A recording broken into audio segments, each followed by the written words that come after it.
Lord, alam kong hindi mo ako iniwan sa mga problema ko. Lord, salamat sa pagsama mo sa akin sa maghapong ito. Alam ko po, Lord, na hinding-hindi ako mabibigo. Hinding-hindi ako maiiwan mag-isa. Alam ko, Lord, na tutulungan mo ako.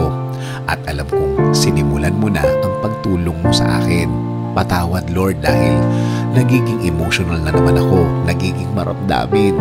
Simula sa gabing ito, ikaw at ikaw na ang aking iisipin. Ikaw at ikaw ang iisipin kong magiging kakampi ko para malampasan ko ang sitwasyong ito. Bigyan mo ko ulit ng guidance, Lord, tulad ng mga nakaraang panahon. Palakasin mo po ako ulit.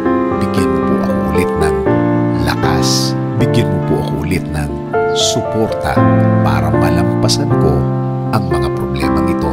In Jesus' name we pray.